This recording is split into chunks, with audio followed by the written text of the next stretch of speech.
अस्सलाम वालेकुम। ये है introduction to psychology part 2 dear knowledge की तरफ से। अच्छा, हमने स्टार्ट किया था चैप्टर 3 जो कि लर्निंग के बारे में है, और लर्निंग में हमने काफ़ी कुछ सीखा है। क्लासिकल कंडीशनिंग, ऑपरेंट कंडीशनिंग और इससे रिलेटेड जितने भी टॉपिक्स थे सब पे वीडियोस अपलोडेड हैं। अगर आपने पिछला कोई भी लेक्चर जो है वो मिस किया है तो मैंने सारे लिंक्स डिस्क्रिप्शन सेक्शन में आपके आसानी के लिए दिए हुए हैं। ये है लेसन 2 पार्ट 3 जो कि है पनिशमेंट के बारे में, और अगेन पनिशमेंट पे भी काफ़ी सारी लेक्चर्स अपलोड हो चुकी हैं। काफ़ी कुछ उसमें आपको सीखने को मिलेगा। तो अगर आप पनिशमेंट का पूरा एक लेक्चर सुनना चाहते हैं तो अगेन डिस्क्रिप्शन सेक्शन में वीडियोस की लिंक्स मैंने दी हुई हैं। इसके अलावा आप इस चैनल के प्लेलिस्ट सेक्शन पे भी जा सकते हैं जहाँ पर सारे चैप्टर्स आपको प्रॉपर सीक्वेंस वाइज मिल जाएंगे। और अलग अलग अगर आपने वीडियो देखनी है तो आप चैनल की वीडियो सेक्शन पे भी जा सकते हैं जहाँ पर आपको सारी वीडियोस अलग से मिल सकती हैं। इसके अलावा अगर फिर भी आपको कोई डिफ़िकल्टी फेस हो रही है कोई वीडियो फाइंड आउट करने में तो कमेंट सेक्शन में पूछ सकते हैं, और मैं आपके साथ लिंक शेयर कर दूँगी। पिछली वीडियोस में हमने सारा सीखा था कि पनिशमेंट क्या चीज़ है, कौन कौन से तरीके होते हैं जिससे हम बिहेवियर को मॉडिफाई कर सकते हैं, बिहेवियर को चेंज कर सकते हैं। चेंज करने में, मॉडिफाई करने में थोड़ा सा एक डिफरेंस है जो कि हमने पिछले लेक्चर में हमने इसको सीखा था, उसके बारे में। पॉजिटिव पनिशमेंट, नेगेटिव पनिशमेंट, ये सारा कुछ जो है इसके ऊपर लेक्चर अगेन अपलोडेड है। इस वीडियो में आप सीखेंगे कि प्रॉब्लम्स विथ पनिशमेंट के पनिशमेंट के साथ कि क्या क्या नुकसान है या इससे क्या क्या प्रॉब्लम्स जो हैं वो अराइज हो जाती है। What are the problems with punishment. तो वन बाय वन हम इसको डिस्कस करेंगे कि पनिशमेंट, किसी भी बच्चे को जब आप पनिश करते हैं तो, या किसी भी शख्स को आप पनिश करते हैं, चाहे वो बच्चा है, चाहे वो बड़ा है, चाहे वो इंसान है, या चाहे वो एनिमल है, लेकिन अगर आप उसको पनिश करते हैं तो उसके क्या क्या प्रॉब्लम्स उससे अराइज हो सकते हैं, उसको हम वन बाय वन इस वीडियो में डिस्कस करेंगे और आप सीखेंगे। नंबर 1 है suppressive behaviour doesn't teach. Punishment में भी किसी अनडिज़ायरेबल बिहेवियर को स्टॉप तो कर ले, उसको सप्रेस तो कर ले, लेकिन कोई अल्टरनेटिव बिहेवियर नहीं सिखाती।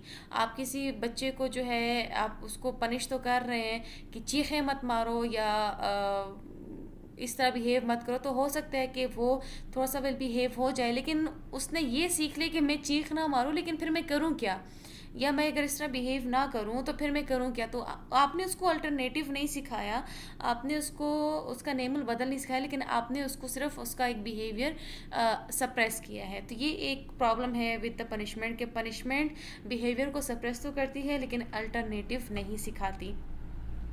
नंबर 2 है टेम्पररी इफेक्ट्स। अगेन किसी भी लिविंग ऑर्गेनिज्म को, शख्स को, इंसान या एनिमल, ह्यूमन या एनिमल को जब आप पनिश करते हैं उसके इफ़ेक्ट्स बहुत ज़्यादा टेम्पररी होते हैं, बहुत शॉर्ट लिव्ड होते हैं। So the effects of punishments are often short lived, especially if it's not consistently applied, especially जब उसको कंसिस्टेंटली अप्लाई नहीं किया जा रहा होता। और आई वुड नॉट रिकमेंड कि आप किसी को कंसिस्टेंटली पनिश करें, लेकिन इसका एक मसला है, एक नुकसान है कि इसके इफ़ेक्ट्स जो थे वो टेम्प्ररी होते हैं। बहुत थोड़े अरसे तक एक लिविंग ऑर्गेनिज्म या एक शख्स जो है वो वेल बिहेव हो जाएगा, लेकिन जैसे ही उसके वो असरात कम होते जाएंगे, या वो एक जाहिर है कि हर एक लिविंग ऑर्गेनिजम्स के पास एक एबिलिटी है कि वो एक चीज़ को भूल जाता है, वो फॉरगेट कर जाते हैं। तो वो फॉरगेटिंग इफ़ेक्ट्स को यूज़ करते हुए वो भूल जाएगा कि मैं जिस चीज़ पे पनिश किया था, तो वो दोबारा वही काम करना शुरू कर देता है। आप बच्चे को मना करेंगे कि दीवार पे मत लिखा करो, आप उसको पनिश कर रहे हैं, उस वक्त वो मना हो जाएगा। थोड़ी देर बाद देखोगे आप दोबारा जो है वो दीवार पे लिखना शुरू कर देते हैं, क्योंकि वो टेम्पररी इफेक्ट्स होते हैं उसके। इसके अलावा एक दूसरी एग्जांपल आपसे शेयर कर सकती हूँ कि a dog might stop jumping on the couch when yelled at but resumes once the owner leaves. एक डॉग है और वो काउच पे या सोफे पे जो है जंप कर रहा है, छलांगे मार रहा है, आप उसको पनिश तो कर रहे हैं, आप उस पर चीखे तो मार रहे हैं कि मतलब वो जंपिंग ना करे। तो हो सकता है कि वो टेम्प्ररी जंपिंग करना स्टॉप कर दे, लेकिन जैसे ही ऑनर वहाँ से जाएगा डॉग दोबारा भूल जाएगा और दोबारा वो काउच पे जंप करना शुरू कर जाएगा। तो ये इसका दूसरा मसला है, the problem with the punishment that the effects are very temporary. Number 3 है फियर एंड एंजाइटी। पनिशमेंट एक फियर और एंजाइटी को इंड्यूस करवा देता है, which is not a good thing. Punishment particularly harsh या इनकन्सिस्टेंट टाइप्स के जो होते हैं, it can cause fear, anxiety और इमोशनल डिस्ट्रेस। आप बच्चे से जब कोई काम करवा रहे होते हैं ना, अक्सर ये स्कूल में भी अगर प्रैक्टिस हो रहा हो, ट्यूशन में भी अगर प्रैक्टिस हो रहा हो, इवन कि मैंने पेरेंट्स को देखा है कि पेरेंट्स भी यही चीज़ प्रैक्टिस कर रहे होते हैं कि अगर बच्चे को कोई मैथ्स का प्रॉब्लम सॉल्व करवा रहे हैं, वो ज़रा सी कोई चीज़ गलत लिखे तो उस पर चिल्लाना शुरू कर देते हैं कि ऐसे लिखा जाता है, ऐसे लिखा जाता है, दोबारा इसको लिखो। तो बच्चा क्या है कि वो एंड में आप देखेंगे कि वो काम कर तो रहा होता है, लेकिन वो साथ में रो भी रहा होता है, because the child is helpless. उसके अंदर फियर और एनजाइटी और इमोशनल डिस्ट्रेस आप इन मतलब आप उसमें इंड्यूस करवा रहे हैं, विच इज़ अगेन एक मॉरली इनकरेक्ट चीज़ है। वो बच्चा है, वो सीख रहा है, आप उसको प्यार से समझाए। वो अगर एक चीज़ बार बार गलत लिख रहा है, वो जान के गलत नहीं लिख रहा, तो उस पर चिल्लाने की कोई ज़रूरत नहीं है।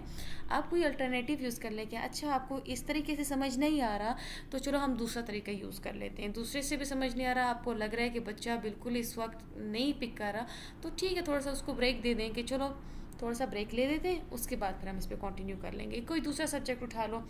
तो अगेन वो फियर और एंजाइटी उसमें इंड्यूस नहीं होगी। वो ये चीज़ सीख लेगा कि अगर मुझे ये चीज़ समझ नहीं आ रही तो मैं अल्टरनेटिव यूज़ कर सकता हूँ, या मैं थोड़ा सा बीच में ब्रेक ले सकता हूँ। लेकिन जब आप कॉन्टीन्यूसली उस पर चिल्लाएंगे, आप उसको पनिश करेंगे, तो उससे क्या होगा कि वो बच्चे को नफ़रत हो जाएगी होमवर्क से, उसको नफ़रत हो जाएगी बुक से, नोटबुक से, पढ़ने से, स्कूल से, अथॉरिटी फिगर से, क्योंकि उसके अंदर एक एंजाइटी आ जाएगी। तो a student who is constantly punished may develop anxiety related to school और अथॉरिटी फिगर।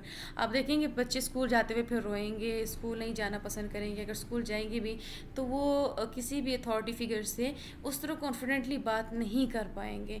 तो again this is again another problem with the punishment कि फियर, एंजाइटी और या इमोशनल डिस्ट्रेस जो है वो इंड्यूस हो जाता है because of the punishment. Number 4 है aggression and modelling negative behaviour. Again this is one of the very important problem that is arising because of the punishment, कि आप पनिश तो कर रहे हैं एक बच्चे को, आप उस पर चिल्ला रहे हैं, आप उसको मार रहे हैं, आप उसको पीट रहे हैं, आप उसको मार रहे हैं, आप उसको पीट रहे हैं, लेकिन इसका नुकसान क्या है कि बच्चा वही चीज़ आपसे सीख रहा है। क्योंकि इंसान या लिविंग ऑर्गेनिज्म स्पेशली ह्यूमंस क्या करते हैं, दूसरे को कॉपी करते हैं, वही चीज़ सीखते हैं।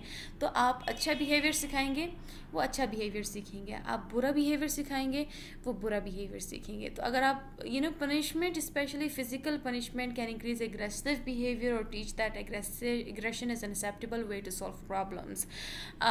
उसने सीख लिया बच्चे ने कि आपने उसको मारा और फिर आपने उससे वही काम करवाया जो आप चाहते थे, तो उसने वही चीज़ सीखी है। आप नोट करेंगे थोड़ी देर बाद वो दूसरे बच्चे को भी मारेंगे और उससे वही काम निकलवाएंगे जो वो चाहते हैं। या आप उस पर चिल्ला रहे हैं और बच्चा डर गया आपसे और उसने वही काम किया जो आपने उसको सिखाया है, बच्चे ने वही चीज़ सीखी है, वो दूसरे बच्चे पे भी चिल्लाएगा। और ये इवन कि इतना डेंजरस हो जाता है ये वाला काम कि जब वो बच्चा बड़ा हो जाएगा, आप की हाइट के मुताबिक हो जाएगा, वो वही चीज़ें आप पे अप्लाई करना शुरू कर देगा, आप पे चिल्लाना शुरू कर देगा। इन सम केसेस हो सकते हैं वो वही फिज़िकल पनिशमेंट आप पे भी अप्लाई करना शुरू कर दे, या फिज़िकल ना भी हो, मे बी वो येलिंग, चिल्लाना या चीखना, एग्रेशन शो करना, वो वही चीज़ आप पे अप्लाई करना शुरू कर देगा, क्योंकि उसने अनकॉन्शियसली वही चीज़ उसके माइंड में सेव हो चुकी है कि इस तरह दूसरों से अपना काम निकलवाना चाहिए। तो ये वाली चीज़ इतनी सीवियर है कि जो फ्यूचर में it can lead to domestic violence as well. फिर यही लोग जाके फिर डोमेस्टिक वायलेंस जो है वो क्रिएट कर रहे होते हैं। तो क्योंकि आप ही ने तो उसको ये चीज़ें सिखाई हैं, आपने उसको मारा है, आपने उसको पीटा है, आप उस पर चिल्लाएं, उसने वही चीज़ सीखी है, उसने सीख लिया है कि मारने, पीटने और चिल्लाने से या पनिश करने से आप वो चीज़ हासिल कर सकते हैं।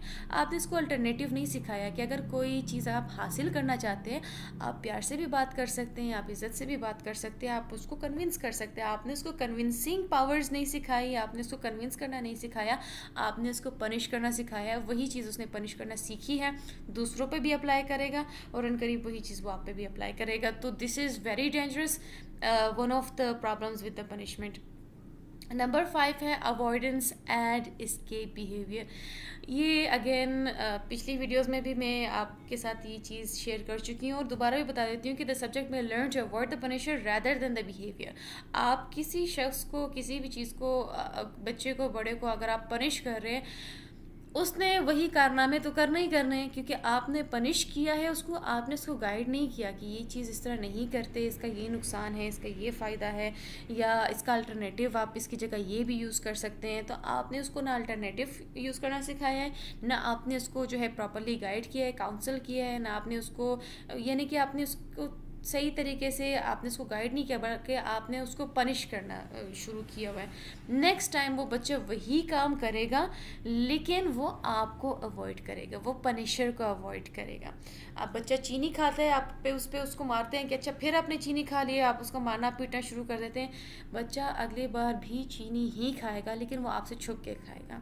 और आप इसको फहमी में होगे कि ये मुझसे डरता है तो इसलिए चीनी नहीं खाता, वो वही काम कर रहा है लेकिन वो आपसे छुप के कर रहे हैं। तो again this is very dangerous. अगर आप बच्चे को साथ में बिठा के उसको प्यार से समझा देते हैं कि नहीं चीनी नहीं खानी चाहिए, इससे दांत जो है वो डैमेज हो जाते हैं, और अल्टरनेटिव्स आप उसके साथ यूज़ कर सकते हैं कि हम कभी कभी जो है वंस इन अ वीक या इस तरह हम कोई स्वीट चीज़ खा लिया करेंगे, लेकिन जब आपको इस तरह कुछ खाने का दिल करे तो आप फलाना फ्रूट खा लिया करें, या इस तरह कुछ, they are lots of ways. लेकिन अगर आप उसको पनिश कर रहे हैं तो क्या होता है कि वो पनिशर को अवॉइड करता है, यानी कि जिस शख्स ने पनिश किया है लेकिन वो उस बिहेवियर को नहीं अवॉइड करता। फॉर एग्ज़ाम्पल ये सिर्फ बच्चों पे नहीं अप्लाई होता, जैसे मैंने आपको कहा था कि बच्चों पे, बड़ों पे, मतलब ह्यूमंस, एनिमल्स, एवरीथिंग जिस पे भी हम अप्लाई करते हैं उससे क्या क्या प्रॉब्लम्स राइज होते हैं। एक एग्जांपल यहाँ पर आपके साथ मैं शेयर कर देती हूँ कि an employee might avoid strict boss, an employee might avoid strict boss instead of improving performance. एक एम्प्लॉय है, काम अच्छा नहीं कर रहा, डिले हो रहा है हर एक काम में, उसका टास्क उसका सही से नहीं हो रहा, और बॉस जो है वो उसका बहुत ज़्यादा स्ट्रिक्ट है, हर एक चीज़ पे उसको पनिश कर रहा है, स्ट्रिक्टनेस उसको शो कर रहा है, उस पर चिल्ला रहा है, या एक बुरा से इंप्रेशन एम्प्लॉय पे पड़ा है, तो नेक्स्ट टाइम वो एम्प्लॉय परफॉर्मेंस इम्प्रूव करने के बजाय वो क्या करेगा, वो उस बॉस को ही अवॉइड करेगा कि ये वाला बॉस जो है ये मुझे पनिश करता है, तो इससे छुपना है मुझे, इससे बचना है मुझे। तो मतलब उसकी जो पुअर परफॉर्मेंस है वो पुअर परफॉर्मेंस ही जारी होगी, वो इम्प्रूव नहीं कर सकेगा, लेकिन वो उस बॉस को अवॉइड करेगा। There are lots of reasons कि वो पुअर परफॉर्मेंस को क्यों नहीं इम्प्रूव कर रहा, और अगेन इस वीडियो में काफ़ी कुछ आपके साथ में शेयर कर चुकी हूँ, तो आप उसके हवाले से भी इसको समझ सकते हैं। लेकिन अगेन मेन चीज़ यहाँ पर समझने की है कि पनिशमेंट का नुकसान क्या है, कि वो अवॉइड करेगा और एस्केप करेगा पनिशर को, एंड बिहेवियर वही कंटिन्यू रखेगा। नंबर 6 है reinforcement of punisher's behaviour. Again this is very dangerous, because हमने यहाँ पर तो सिर्फ अब तक हम विक्टिम्स को डिस्कस कर रहे थे, विक्टिम्स को के बारे में हम पढ़ रहे थे या सीख रहे थे कि पनिशमेंट का जो है वो विक्टिम के ऊपर क्या इफ़ेक्ट होता है, क्या नुकसान होता है, कि मतलब डिप्रेस्ड हो जाता है, सप्रेस हो जाता है, एंजाइटी हो जाती है, अवॉइड करना शुरू कर देता है, दिस एंड दैट। लेकिन जो पनिश करने वाला है उसका क्या मसला इसमें अराइज होता है वो हम डिस्कस करेंगे कि reinforcement of punisher's behaviour, punishment can be reinforcing for the punisher, specially if it immediately stops the behaviour. यानी कि अगर किसी को पनिश कर रहे हैं और आपको वही चीज़ मिल रही है कि मैंने इस शख्स को पनिश किया और उस पनिशमेंट के बाद उसने एक काम अच्छा किया है, तो इसमें क्या है कि जो पनिशर है वो रीइंफोर्स हो गया है, उसको रीइंफोर्समेंट मिल गई है कि हाँ मैंने ये काम किया तो मुझे इससे ये चीज़ मिली। तो क्या होता है कि वो वही चीज़ को, उसी बिहेवियर को वो कंटिन्यू रखता है, उसी चीज़ को वो आगे भी अप्लाई कर रहा होता है, इंस्टेड ऑफ ये कि वो अपने बिहेवियर को चेंज करें। Parents who yells and sees instant compliance में continue to rely on yelling, reinforcing an unhealthy cycle. Parents को आप देखते हैं ना जो अपने बच्चों पे बहुत ज़्यादा चिल्ला रहे होते हैं, मार रहे होते हैं, पीट रहे होते हैं, उनका यही दस्तूर होता है। अगर जब भी उनके बच्चे कोई काम गलत करेंगे वो उनको गाइड नहीं करते, वो मारते पीटते हैं या उसको डांटना शुरू कर देते हैं, क्योंकि जो पनिशर है उसका बिहेवियर रीइंफोर्स हो गया है। यहाँ पर नुकसान क्या है कि बच्चा डिप्रेस हो रहा है, फियर हो रहा है, या वो ढीठ हो रहा है, और जो पनिशर है उसका बिहेवियर रीइंफोर्स हो रहा है। दूसरा जो नंबर 7th है वो है ethical and moral concerns. Again punishment से काफ़ी सारे एथिकल और मॉरल जो है इश्यूज भी अराइज हो जाते हैं। Depending on severity punishment can cross ethical boundaries specially with children और वल्नरेबल पॉपुलेशन। जो हमारे पास कमज़ोर तबका होता है उसको जब आप पनिश कर रहे होते हो, यू फीलिंग स्ट्रॉन्ग, आप रीइंफोर्स हो रहे हैं, तो आप क्या कर रहे हैं कि आप फिर एथिकल बाउंड्रीज को क्रॉस करना शुरू कर देते हैं। यानी कि जो पनिशर है उसका दिमाग ख़राब होना शुरू हो जाता है। बार बार वो पनिश कर रहे हो, उसको रीइंफोर्समेंट मिल रही है कि I can get what I want because of through punishment. तो पनिशमेंट को यूज़ करते करते इतना रीइंफोर्स हो गया कि उसने एथिकल बाउंड्रीज क्रॉस करना शुरू कर दी हैं। For example physical punishment in school has been widely condemned and banned in many places for ethical reasons. ये तो खैर स्कूल में आप पनिशमेंट को काफ़ी वाइडली जो है इसको बैन भी कर दिया है। एंड अब तो नहीं होता इतना, काफ़ी एरियाज़ में नहीं भी होता, लेकिन पहले ही सुनने में बहुत आता था कि उस्ताद ने जो है स्टूडेंट को इतना ज़्यादा मारा कि स्टूडेंट जो है वो पैरालाइज हो गया, या इतना मारा है कि स्टूडेंट जो है वो यानी कि सीवियर कंडीशन में है, हॉस्पिटल पहुंच गया है। क्यों? क्योंकि जो पनिशर है उसको इतना रीइंफोर्स हुआ है कि उसने पनिश करते करते करते करते एथिकल बाउंड्रीज जो है उसने क्रॉस कर दी है। या अक्सर आ जाता है कि पेरेंट्स बच्चे को इतना मार देते हैं कि वो जो बच्चा है वो बेचारा डैमेज हो जाता है या उसको चोटें लगना शुरू हो जाती है। तो this is ethical and moral concerns, क्योंकि reinforcement is somewhere good thing to promote a good behaviour, लेकिन यहाँ पर ये डेंजरस भी हो रहा है क्योंकि यहाँ पर बैड बिहेवियर प्रमोट हो रहा है, जिसकी वजह से काफ़ी सारे एथिकल और मॉरल कंसर्न्स या एथिकल और मॉरल इश्यूज जो हैं वो अराइज हो रहे हैं। और नंबर 8 है dependence on external control. Dependence on external control यानी कि relying on punishment can create dependency on external enforcement rather than internal motivation. जब आप एक चीज़ को पनिश कर रहे हैं एक काम करने के लिए, उसमें क्या होता है कि उस शख्स की अपनी इंटरनल मोटिवेशन ख़त्म हो जाती है और वो क्या करता है कि वो इसलिए अच्छा बिहेव कर रहा है कि उसको पनिश किया जा रहा है। तो वो जो एक्सटर्नल जो पनिशर है, ये एक्सटर्नल जो स्टिमुला है वो उस पर डिपेंड करना शुरू कर देता है, which is again not a good thing. क्योंकि हम चाह रहे हैं कि एक शख्स अगर एक अच्छा बिहेवियर सीख रहा है तो वो किसी पनिशमेंट की वजह से ना सीखे, वो उसके अंदर की मोटिवेशन हो उसके अंदर। यानी कि अगर आप किसी को मारते हैं कि आपने ज़मीन पे कचरा क्यों फेंका है, तो अगली बार वो क्या करेगा कि कचरा तब जो है वो डस्टबिन में फेंकेगा जब आप उसको देख रहे हैं या उसको कैमरे की आंख देख रहा है। लेकिन अगर आप उसको प्रॉपरली गाइड करते हैं, आप उसको फ़ायदा बताते हैं और मतलब कि आप डस्टबिन में फेंकेंगे तो उसको ये फ़ायदा होता है, आप इसको ज़मीन में फेंकेंगे तो उसको ये नुकसान होता है, there are lots of alternatives कि आप उसको यूज़ कर सकते हैं। तो उसमें क्या होता है कि उसकी अपनी इंटरनल मोटिवेशन जो है वो ज़िंदा रहती है और वो अच्छा बिहेव इसलिए करते हैं कि उसका अपना दिल कर रहा होता है, उसकी अपनी इंटरनल मोटिवेशंस होती हैं। जबकि आप उसको डायरेक्ट जो है पनिश करना शुरू कर देते हैं तो उसमें क्या होता है कि वो जो एक्सटर्नल इन्फोर्समेंट है वो उस पर डिपेंड करना शुरू कर देता है। For example student behaves only when teachers are watching, not out of sense of personal responsibility. आपकी क्लास में बच्चे इसलिए अच्छा बिहेव कर रहे हैं क्योंकि टीचर क्लास में है और टीचर जो है वो आपको देख रहा है। तो इसमें क्या है कि स्टूडेंट की अपनी पर्सनल रिस्पॉन्सिबिलिटी या पर्सनल सेंस ऑफ रिस्पॉन्सिबिलिटी ख़त्म हो गई है। स्टूडेंट ने ये चीज़ नहीं सीखी कि मैं क्लास में अच्छा इसलिए बिहेव करूं क्योंकि मैं एक रिस्पॉन्सिबल बच्चा हूं, वो इसलिए अच्छा बिहेव करे क्योंकि टीचर क्लास में और टीचर मुझे देख रहा है। तो ये चीज़ थोड़ी सी अपनी स्टूडेंट्स में अगर आप इंस्टेड ऑफ पनिशिंग देम, आप इंस्टेड ऑफ एक अथॉरिटेरियन फिगर आप अपने स्टूडेंट्स को ये सिखाएं या अपने बच्चों को ये सिखाएं कि आपने इस तरह अच्छा बिहेव इसलिए करना है क्योंकि अब आप बड़े हो गए हो और जो है ये चीज़ें हमने सीखनी है, या अब आप रिस्पॉन्सिबल हो, ये आपकी रिस्पॉन्सिबिलिटी है। आप उसको ये रियलाइज़ करवाएं कि आप you are the responsible for your own behaviour. आप अच्छा बिहेव करेंगे, आप रिस्पॉन्सिबल होंगे तो आप ही कामयाब होंगे। अगर इंस्टेड ऑफ ये आप उसको ये दिखा रहे हैं कि मुझे अगर पता चला कि तुमने इस तरह बिहेव किया है तो तुम्हारी खैर नहीं, तो बच्चा क्या करेगा कि वो जब आप सामने होंगे तो अच्छा बिहेव करेगा, जब आप सामने नहीं होंगे तो अच्छा बिहेव नहीं करेगा।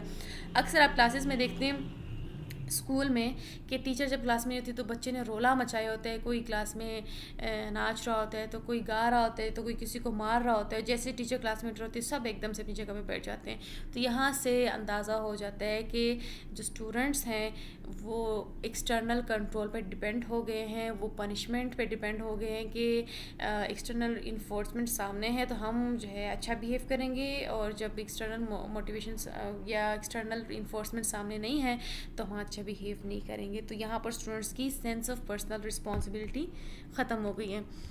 अच्छा, जब इतने इसके नुकसानात हैं तो इसके क्या अल्टरनेटिव्स हम यूज़ कर सकते हैं। मैं साइड बाय साइड आपको साथ साथ जो है वो वीडियो में समझाती भी रही हूँ, लेकिन खैर यहाँ पर कुछ ऑप्शंस मैं आपके साथ वैसे भी शेयर कर देती हूँ कि ये अल्टरनेटिव्स हैं पनिशमेंट के। इस पर मैं लेक्चर्स अपलोड कर भी चुकी हूँ और लिंक्स आपको डिस्क्रिप्शन सेक्शन में मिल जाएंगी। अल्टरनेटिव में एक आता है पॉजिटिव रीइंफोर्समेंट, यानी कि रिवॉर्डिंग डिज़ायर्ड बिहेवियर। अच्छा बिहेव किया आप उसके लिए उसको रिवॉर्ड कर सकते हैं। बच्चे ने होमवर्क टाइम पे किए हैं, आप उसको रिवॉर्ड कर सकते हैं कि वेरी गुड, आपने टाइम पे होमवर्क किया तो मैं आपको एक्स्ट्रा स्टार दूंगी या मैं आपको स्टिकर वाला स्टार दूंगी। आपने पेपर में अच्छे मार्क्स लिए हैं, फुल मार्क्स लिए हैं, तो आपको मैं चॉकलेट दे दूँगी।